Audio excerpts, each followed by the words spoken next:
قرآن کے احکام پہ بھی مجھ کو چلا دے، قرآن کے احکام پہ بھی مجھ کو چلا دے۔ الحمدللہ رب العالمین والصلاة والسلام علی سید الانبیاء والمرسلین، اما بعد فاعوذ باللہ من الشیطان الرجیم، بسم اللہ الرحمن الرحیم۔ الصلاة والسلام علیک یا سیدی یا رسول اللہ وعلی آلک و اصحابک یا حبیب اللہ۔ الصلاة والسلام علیک یا نبی اللہ وعلی آلک و اصحابک یا نور اللہ۔ محترم ناظرین کرام، آپ دیکھ رہے ہیں پروگرام احکام قرآن۔ آج ہم سورہ شعراء کے متعلق گفتگو کریں گے۔ جیسا کہ آپ جانتے ہیں کہ پوری سورت کے تمام آیات پر گفتگو نہیں کرتے، صرف آیات احکام پر گفتگو کرتے ہیں۔ اس سے پچھلے پروگرام میں ہم نے سورہ فرقان کا تعارف سنا اور سورہ فرقان کے اندر جو آیات احکام تھی اس کی تفسیر جانی، اور آج ہمارے پیش نظر سورہ شعراء ہے جو کہ 26 نمبر صورت ہے اور 19ویں پارے میں ہے۔ سورہ شعراء جیسا کہ نام سے ظاہر ہے، شعراء شاعر کی جمع ہے، تو کچھ شاعری کے متعلق بھی اس میں گفتگو ہوئی ہوگی جبھی اس کا نام یہ پڑا ہے۔ سب سے پہلے تو ہم اس صورت کا تعارف سنتے ہیں، جو کہ آیت نمبر 224 میں فرمایا گیا وَالشُّعَرَاءُ يَتَّبِعُهُمُ الْغَاوُونَ، جو شعراء ہیں گمراہ لوگ ہی ان کی پیروی کرتے ہیں۔ تو شعراء کا یہاں تذکرہ کیا گیا، ان شعراء کا جو زمانہ جاہلیت کے شعراء تھے، جن کا کلام برائیوں پر مشتمل تھا، جن کا کلام ان قباح اور غلطیوں پر مشتمل تھا کہ جن کے ذریعے نبی اکرم علیہ الصلوۃ والسلام کو تکلیف دی جاتی تھی۔ اس صورت کے اور نام بھی ہیں، جیسا کہ ایک نام طاسین میم بھی ہے۔ حضرت ابن عباس رضی اللہ تعالیٰ نے فرمایا کہ سورہ طاسین میم مکہ مکرمہ میں نازل ہوئی۔ نحاس لکھتے ہیں کہ حضرت ابن عباس رضی اللہ تعالیٰ عنہ سے روایت ہے کہ سورہ شعراء مکہ مکرمہ میں نازل ہوئی سوائے آخری 5 آیات کے، اور انہی آیات میں سے یہ آیت ہے وَالشُّعَرَاءُ يَتَّبِعُهُمُ الْغَاوُونَ۔ یہ جو 5 آیات ہیں آخری، یہ مدینہ منورہ میں نازل ہوئیں۔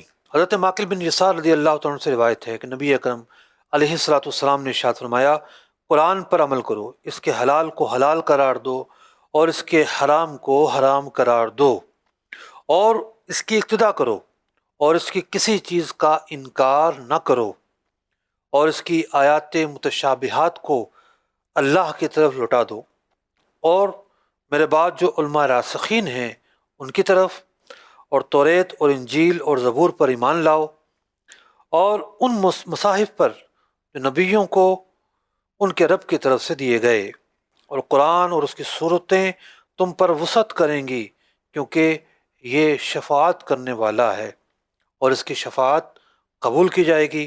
سنو، اس کی ہر آیت قیامت کے دن نور ہوگی۔ اور مجھے ذکر اول سے سورہ بقرہ دی گئی، اور مجھے طٰہٰ اور تواسین دی گئی۔ یعنی تواسین سے مراد وہ صورتیں ہیں جن کے شروع میں طاسین میم آیا ہے، جیسا کہ سورہ شعراء کے شروع میں بھی یہ آیا ہے۔ اور فرمایا اور مجھے الحوامیم دی گئیں، وہ صورتیں جن کے شروع میں حامیم آیا ہے، انہیں حوامیم کہا گیا۔ فرمایا حضرت یہ جو صورتیں ہیں یہ حضرت موسیٰ علیہ السلام کے الواح سے دی گئیں، اور سورہ فاتحہ مجھے عرش کے نیچے سے دی گئیں۔ اسی طریقے سے ایک اور روایت ہے، حضرت انس بن مالک رضی اللہ تعالیٰ عنہ روایت کرتے ہیں کہ نبی اکرم علیہ الصلوۃ والسلام نے ارشاد فرمایا اللہ تعالیٰ نے مجھے توریت کے بدلے میں طوال 7 عطا کیں، یعنی 7 جو لمبی صورتیں ہیں جنہیں السبع الطوال کہا جاتا ہے، اور انجیل کی جگہ معین دی گئی، یعنی جن صورتوں کے اندر 100 یا اس سے زیادہ آیتیں ہیں انہیں معین کہا گیا ہے۔ فرمایا اور زبور کی جگہ تواسین دی گئیں، اور حوامیم اور تواسین کی وجہ سے مجھے فضیلت دی گئی، اور اس سے پہلے ان کی وجہ سے کسی اور کو فضیلت نہیں دی گئی۔ سورہ شعراء کیا ہے؟ اس کے مضامین کا خلاصہ کیا ہے؟ علماء نے بیان کیا کہ اللہ رب العزت نے ایک بنیادی فرق قائم کیا، وہی کہانت اور شاعری کے درمیان، کہ وہی اللہ کی طرف سے ہوتی ہے، جو کہانت ہے یہ شیطان کی طرف سے ہوتی ہے، اور جو شاعری ہے قرآن پاک میں اس کی دو قسمیں بیان کی گئیں۔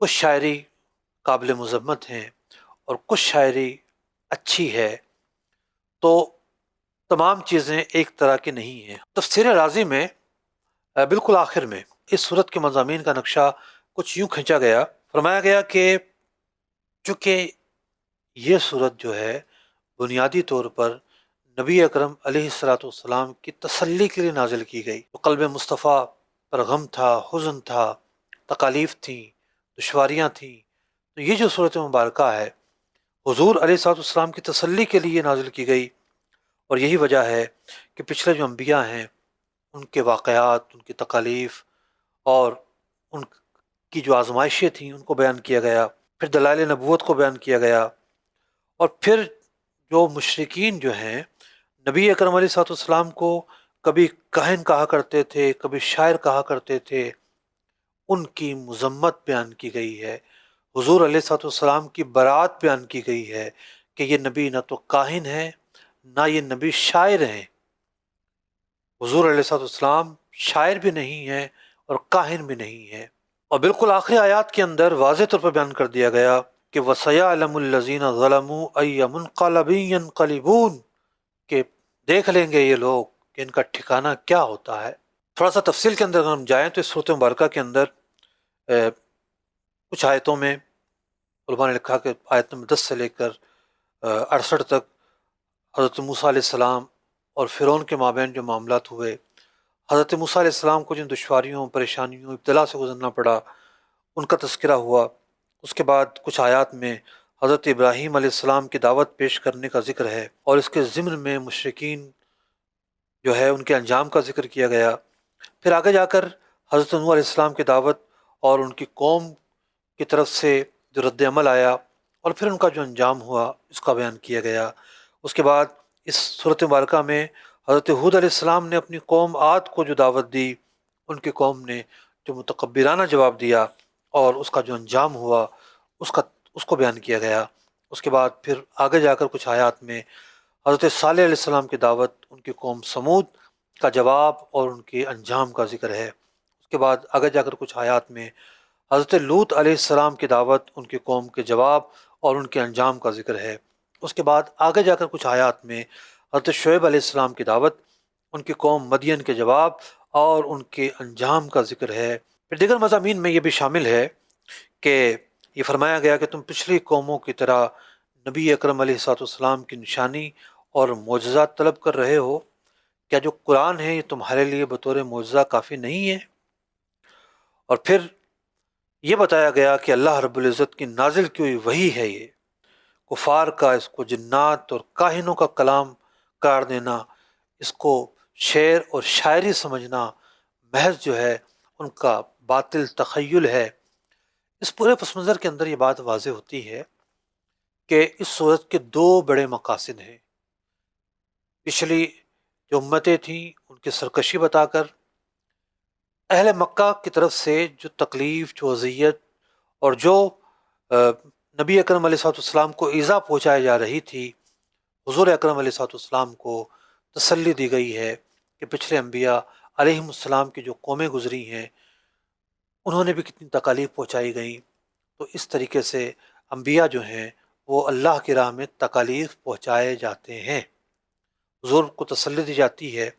اور پھر اسلامی تعلیمات میں جو کہ وہی ایک بنیادی چیز ہے، مشرکین مکہ وہی کو کہانت سمجھ رہے تھے یا شاعری سمجھ رہے تھے، تو ان کا رد بیان کیا گیا ہے۔ محترم ناظرین کرام، یہ جو سورۃ مبارکہ ہے، ہم نے جن آیات کا انتخاب کیا ہے آج اپنے پروگرام میں، وہ ہے آیت نمبر 224 سے لے کر آیت نمبر 227 تک 4 آیات مبارکہ۔ ان میں سے جو پہلی آیت مبارکہ ہے وہ شروع ہوتی ہے وَالشُّعَرَاءُ يَتَّبِعُهُمُ الْغَاوُونَ، کہ جو شعراء ہیں گمراہ لوگ ہی ان کی پیروی کرتے ہیں۔ کیا پس منظر ہے؟ آئیے جو پہلی شروع کی 3 آیتیں ہیں، ہم ان 3 آیتوں کی تلاوت سنتے ہیں، پھر ان کی تفسیر سنیں گے اور پھر چوتھی آیت کی طرف جائیں گے. جی. قرآن رہنما ہے، جنت کا راستہ ہے، والشعراء يتبعهم الغاوون. ترجمہ کنز ایمان. اور شاعروں کی پیروی گمراہ کرتے ہیں. أَلَمْ تَرَ أَنَّهُمْ فِي كُلِّ وَادٍ يَهِيمُونَ.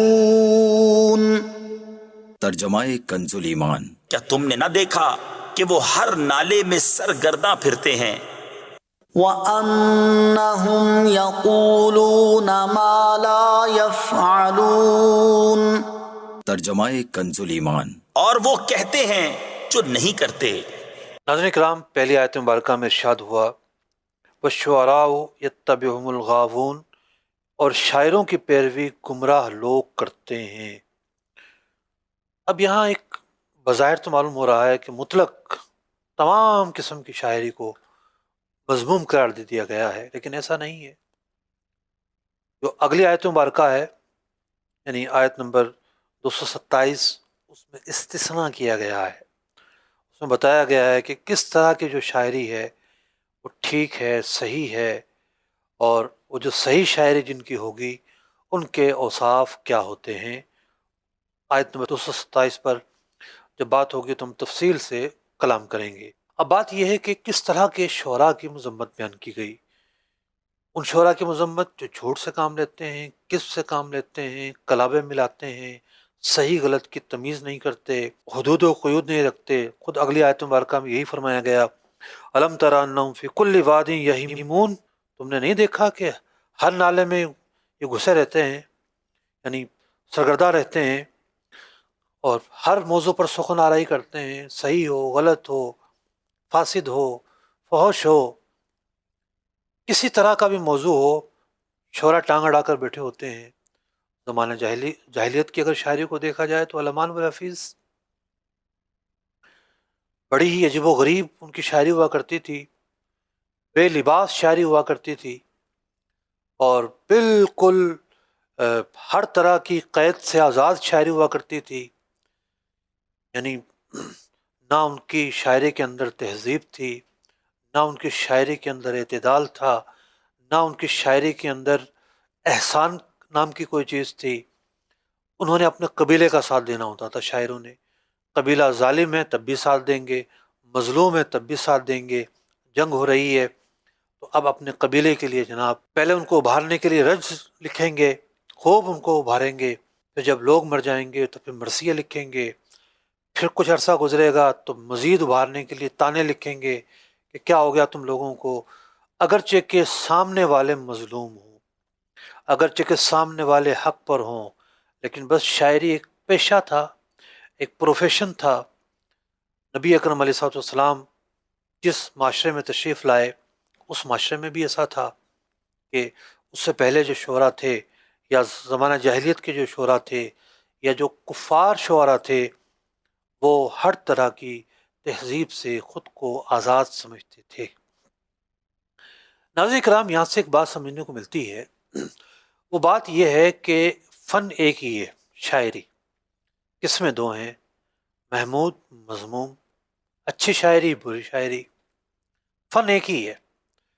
بنیادی طور پر اس آیت مبارکہ کے تحت ہمیں کنٹینٹ کی اہمیت سمجھنے کو بھی ملتی ہے. کنٹینٹ اچھا بھی ہوتا ہے، برا بھی ہوتا ہے. یہ نہیں ہے کہ کوئی بھی میراثی بھانڈ اور کوئی بھی گویہ آ کے بیٹھ گیا اور صحیح اور غلط کی تمیز کیے بغیر اس نے جو سنا دیا ہم نے سن لیا، جو بتا دیا ہم نے یقین کر لیا، جو اس نے کہہ دیا ہم نے پوچھا ہی نہیں کہ بھئی کہاں سے کہا، کیا سند، کیا حوالہ، کیا دلیل. کچھ لوگ شاعری کی مدد سے یا شاعری کے بل بوتے پر، اور کچھ لوگ زور کلام کے بل بوتے پر اپنے آپ کو صحیح ثابت کرنا چاہتے ہیں. نہیں، کنٹینٹ جو ہے وہ اہمیت رکھتا ہے. جو مواد ہے، جو کہا جا رہا ہے وہ کیا ہے. یہی وجہ ہے کہ کنٹینٹ کی وجہ سے مواد کی وجہ سے، جو الفاظ تھے، جو مضمون تھا، جو موضوع تھا، اس کی وجہ سے قرآن ان شاعروں کی مذمت بیان کر رہا ہے کہ یہ شعراء، یہ جنات، یہ گمراہ انسان، یہی ان کی پیروی کریں گے، اہل حق ان کی پیروی نہیں کریں گے۔ قرآن نے ہمیں یہ بتا دیا کہ ہر طرح کا کنٹینٹ صحیح نہیں ہوتا۔ اب ذرا ہم یہ دیکھیں، دنیا بھر کے اندر شاعری کی جاتی ہے، اور شاعری بہت ساری اصناف کی ہوتی ہے۔ بعض اشعار علم و حکمت سے پر بھی ہوتے ہیں، آگے جا کے تفصیل سے اس پر کلام ہو گیا، گفتگو ہوگی۔ دنیا بھر میں شاعری کی جاتی ہے، ہر معاشرے میں شاعر ہوتے ہیں، اپنی اپنی تہذیب کی وہ عکاسی کرتے ہیں۔ ساری تہذیبیں تو صحیح نہیں ہیں، سارے افکار تو ٹھیک نہیں ہیں۔ مثال کے طور پر کوئی قوم ملحد ہے، اس کا کوئی شاعر ہے تو وہ الحاد پروری کرے گا۔ کوئی قوم مشرک ہے، اس کا جو شاعر ہے وہ شرک پروری کرے گا۔ کوئی قوم ایسی ہے کہ جو دہریہ قوم ہے، تو اس کا جو شاعر ہے وہ دہریے پن کے جو نظریات ہیں اس کو آگے بڑھائے گا۔ کوئی قوم حق پر ہے، مسلمان ہے، تو مسلمان جو شاعر ہے جب اپنی دین کے بارے میں بات کرے گا، حق بات کو شعر کے ذریعے آگے بڑھائے گا۔ تو یہ نہیں ہے کہ شاعر ہونا کوئی باعث تکریم، باعث شرف اور باعث برکت ہو، شاعر کی کوئی فی نفس ہی فضیلت ہو، ایسا نہیں ہے۔ جیسا کہ آج کل فن لطیفہ کے اندر بڑے جناب پیشے شامل ہیں، اس میں سے ایک پیشہ فنکار ہونا بھی ہے۔ ٹھیک ہے، فنکار صحیح کہے غلط کہے، بس وہ فنکار ہے تو جناب فنکار ہے۔ ٹھیک ہے، شاعر صحیح کہے غلط کہے، بس شاعر ہے۔ اسی طریقے سے ناول نگار ہے، صحیح کہے غلط کہے۔ ایسے ناول نگار بھی گزرے ہیں کہ جن سے اگر پوچھا جاتا کہ جناب یہ ناول آپ کی جوان بیٹی کو پڑھنے کے لیے دیں، آپ کی ماں کو پڑھنے کے لیے دیں، آپ کی بہن کو پڑھنے کے لیے دیں، ان کا جواب 100% نفی میں ہوتا۔ ایسے گندے ناول لکھنے والے لوگ کیا شرف رکھیں گے، کیا فضیلت رکھیں گے؟ تو قرآن نے واضح کر دیا کہ کنٹینٹ کو دیکھ کر صحیح اور غلط کہنا ہے۔ صرف ٹائٹل کا حامل ہونا کسی کے شرف کا باعث نہیں ہو سکتا۔ علماء کا بھی یہی معاملہ ہے۔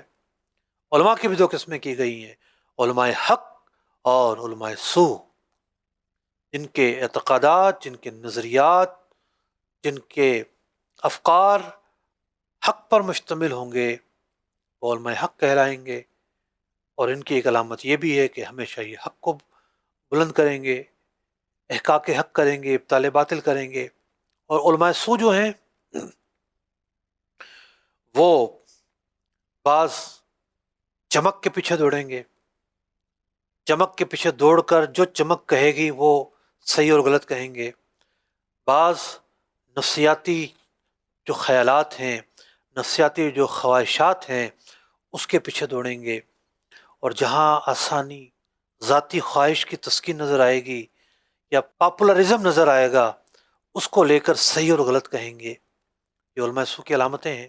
میں نے اسی ہفتے ایک شخص کا کلپ دیکھا جس کی شہرت خواہشات کے پیچھے دوڑنے والے ایک انسان کی ہے، کہ وہ خواہشات کے پیچھے دوڑتا ذلت کی گپ اندھیری وادیوں میں گھس گیا ہے۔ آج دنیا پہچان رکھتی ہے اس کی کہ یہ کون ہے۔ شراب کے فضائل بیان کر رہا ہے کہ جناب فلاں جگہ کے لوگ ٹھنڈک زیادہ، شراب نہیں پئیں گے تو کیا پئیں گے، الکوہل نہیں پئیں گے تو کیا پئیں گے۔ جب بندہ خواہشات کی پیروی کرتا ہے، جب بندہ اللہ اور اس کے رسول کا ترجمان نہیں رہتا، خواہشات کا ترجمان بن جاتا ہے، چمک اور پیسے کا ترجمان بن جاتا ہے، اہل مناصب کا ترجمان بن جاتا ہے، تو پھر جو چاہے وہ کہتا ہے۔ تو یہ جو آیات مبارکہ ہیں جس میں شعراء کی مذمت بیان کی جا رہی ہے، آج ہمارے ہاں سوشل میڈیا ایکٹیوسٹ ایک نیا کریکٹر مارکیٹ میں آیا ہے سوشل میڈیا ایکٹیوسٹ. کیا ہے جناب؟ سوشل میڈیا ایکٹیوسٹ ہے. بھائی آپ کیا کرتے ہیں؟ جی یہ صاحب ہیں جن کا کام ہے گالیاں پھیلانا. سیاسی تنظیموں نے معاشرے میں جو ابتری پیدا کی ہے پچھلے کچھ سالوں کے اندر، قابل افسوس ہے. ایک ایسا رجحان سامنے آیا ہے کہ جہاں گالی پہلے دی جاتی ہے اور بات بعد میں کی جاتی ہے. کیا ہے جناب؟ میڈیا ایکٹیوسٹ ہے.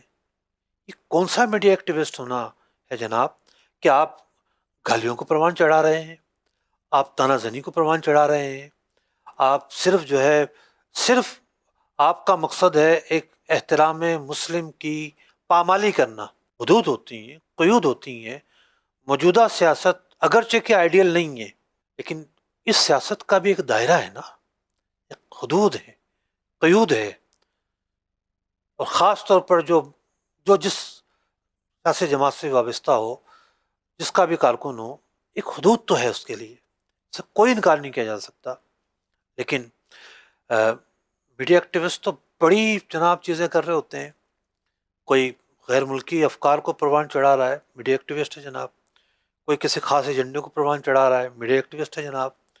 تو میڈیا ایکٹیوسٹ ہونا ایک ٹائٹل ضرور ہے. بعض اچھے ہیں، بعض برے ہیں.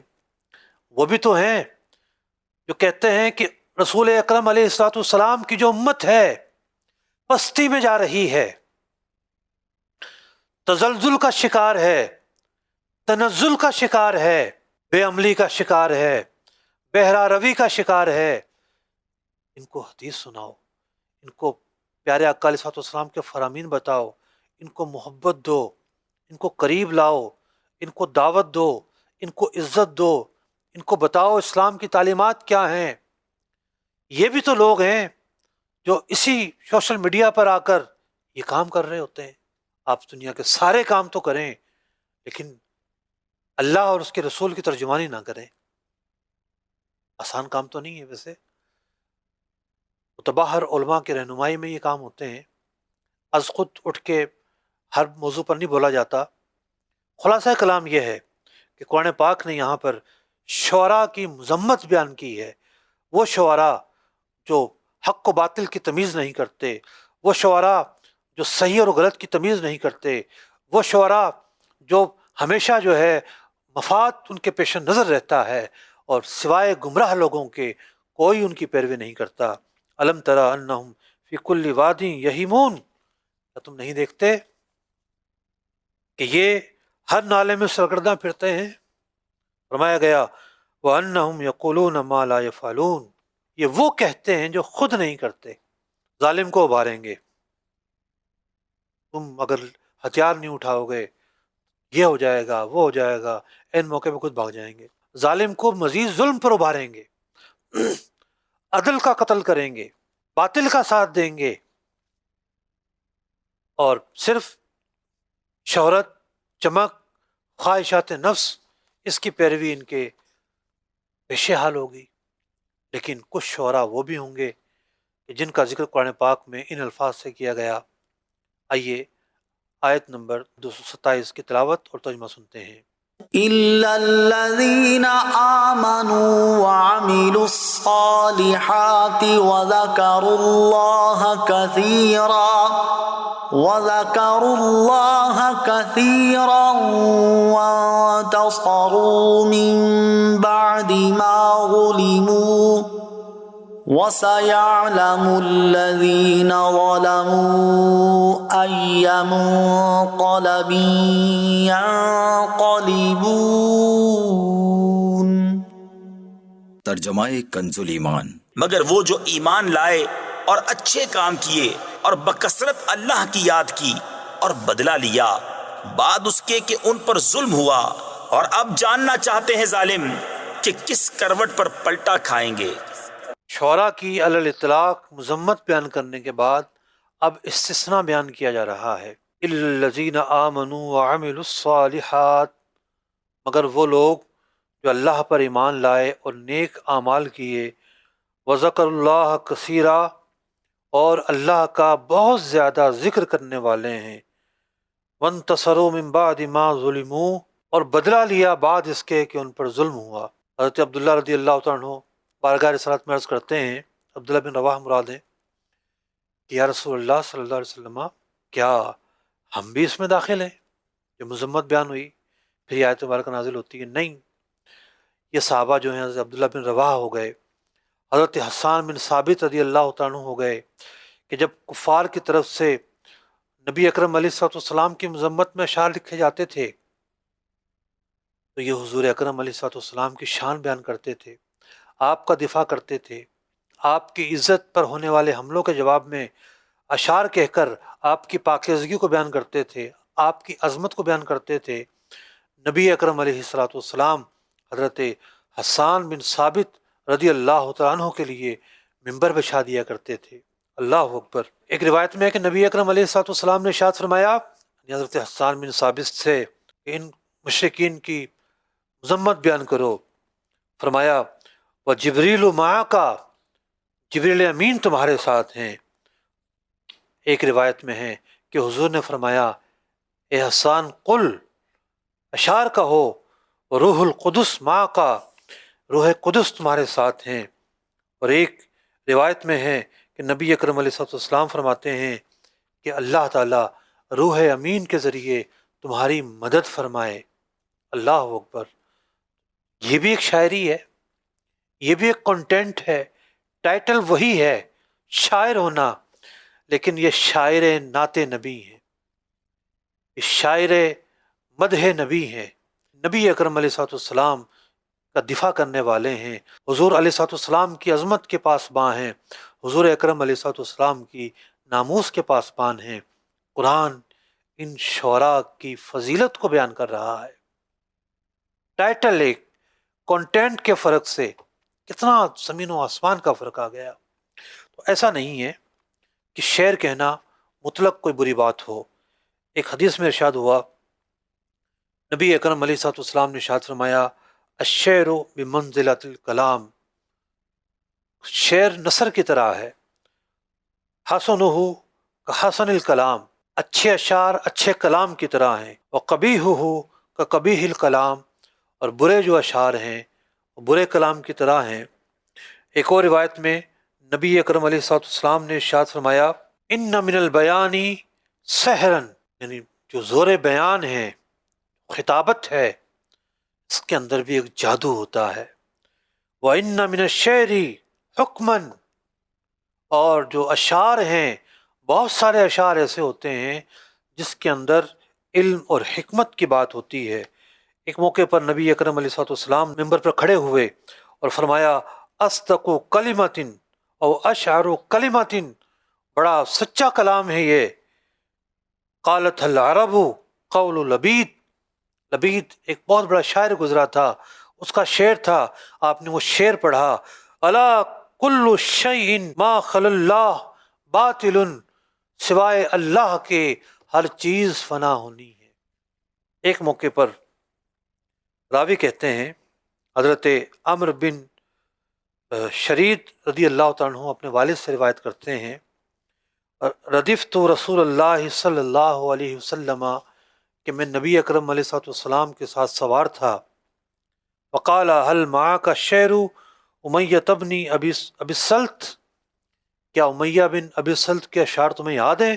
قلت نعم، میں نے عرض کی ہاں یا رسول اللہ صلی اللہ علیہ وسلم، یاد ہے مجھے۔ فرمایا ہے سناؤ، فانشدتہ بیتن، میں نے ایک شعر سنایا، حضور نے فرمایا ہے جاری رکھو، فرمایا فانشدتہ بیتن، میں نے ایک اور شعر سنایا، فقال ہے اور سناؤ۔ عرض کرتے ہیں کہ میں نے 100 اشعار اس دن حضور علیہ الصلوۃ والسلام کے گوش گزار فرمائے۔ تو علماء نے لکھا، حضرت امام قرطبی لکھتے ہیں کہ اس حدیث میں ایک تو یہ دلیل ہے کہ جو اچھے اشعار ہیں ان کو یاد رکھنے کی بھی اہمیت ہے، ان کو یاد تھے، تو حکمت کے اشعار یاد ہونا شرعاً طبعاً اور عقلاً کوئی بری بات نہیں ہے۔ بہت سارے ایسے اشعار ہیں کہ جن کے اندر بڑی کمال کی باتیں بیان ہو جاتی ہیں، بڑی کمال کی باتیں، یہ سمجھیے کہ سمندر جو ہے کوزے میں بند ہو جاتا ہے کی محمد سے وفا تو نے تو ہم تیرے ہیں، یہ جہاں چیز ہے کیا لوح قلم تیرے ہیں۔ دو اشعار ہیں، کمال کے اشعار ہیں۔ اعلیٰ حضرت کے اشعار کو دیکھیے، جس سہانی گھڑی چمکا طیبہ کا چاند، اس دل افروز ساتھ پہ لاکھوں سلام۔ کیا نقشہ کھینچا ہے، یعنی جو پورا مولد شریف ہے حضور اکرم علیہ السلام کے وقت ولادت کے واقعات ہیں، گویا کہ ایک شعر کے اندر پنہا ہو گئے ہیں۔ جس سہانی گھڑی چمکا طیبہ کا چاند، اس دل افروز ساتھ پہ لاکھوں سلام۔ سرور کہوں کہ مالک و مولا کہوں تجھے، باغ خلیل کا گل زیبا کہوں تجھے، زندگیاں ختم اور قلم ٹوٹ گئے، پر تیرے اوصاف کا ایک باب بھی پورا نہ ہوا۔ کیا کلام ہے، تیرا راز عاشق مصطفیٰ، یعنی صوفیاء، اولیاء، اللہ تعالیٰ کے جو برگزیدہ بندے ہیں، ان کی زندگی کے ایک باب کا نقشہ اس شعر میں اتنا اعلیٰ درجے کا کھینچا گیا ہے کہ تیرا راز عاشق مصطفیٰ، نہ سمجھ میں آ سکا تو بتا، تیرے لب پہ کبھی ہنسی رہی، کبھی آنسوؤں کی جھڑی رہی۔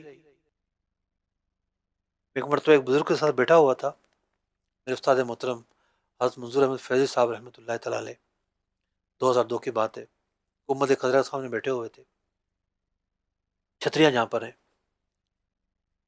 کبھی رونا شروع کر دیتے، آنسو، داڑھی تر ہو جاتی ان کی، کبھی جو ہے وہ سکر کے ایک عالم صاحب بھی ساتھ آئے ہوئے تھے اس موقع پر، ان سے بات چیت شروع کر دیتے، مسکرا رہے ہوتے، بات چیت کر رہے ہوتے، پھر حضور کا تذکرہ چھڑتا، پھر رونا شروع کر دیتے۔ تو یہ شعر بار بار میں سوچ رہا تھا، کیا نقشہ کھینچا، تیرا راز عاشق مصطفیٰ، نہ سمجھ میں آ سکا تو بتا۔ یہ رونا اور یہ ہنسنا تو متضاد کام ہے۔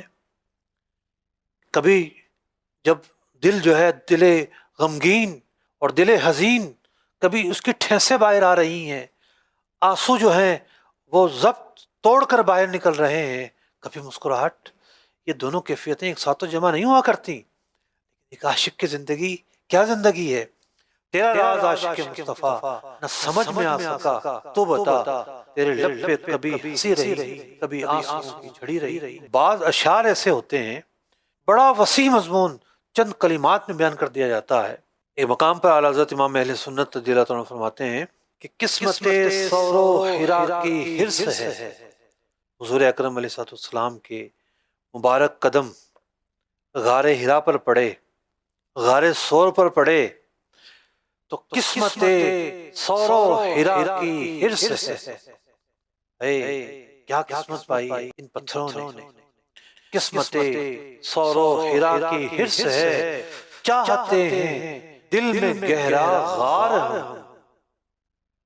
وہ بھی غار تھے، حضور جہاں قیام فرما ہوئے، کاش ہمارے دل میں بھی ایک غار قائم ہو، اس غار کے اندر یاد مصطفیٰ موجود ہو، یہ غار یاد مصطفیٰ سے معمور ہو، یہ دل یاد محبوب سے معمور ہو، اس دل کی غار میں حضور کی یاد جلوہ فرما ہو، تو ہم بھی ایک ایسا دل اور دل کے اندر ایک ایسی غار چاہتے ہیں۔ کیا نقشہ، یہاں سیرت بھی ہے اور التجا بھی ہے۔ بعض اشعار ایسے ہوا کرتے ہیں جس کے اندر حکمت پنہا ہوتی ہے، عربی اشعار ہیں، اردو اشعار ہے، اور فارسی کا تو ذکر ہی نہیں ہے، ایک سے بڑھ کر ایک جو اشعار ہیں۔ گلستان کے اندر اشعار کے ذریعے جو ہیں وہ پند و نصائح بیان کیے گئے ہیں۔ اسی طریقے سے اور کتابوں کا معاملہ ہے۔ ایک موقع پر حضرت عباس رضی اللہ تعالیٰ عنہ نبی اکرم علیہ السلام کی شان بیان کرتے ہیں، اور حضرت عباس رضی اللہ تعالیٰ عنہ کا جو قصیدہ ہے بڑا مشہور و معروف ہے، بہت معروف قصیدہ ہے ان کا، جس میں مولد شریف کا نقشہ کھینچا گیا ہے۔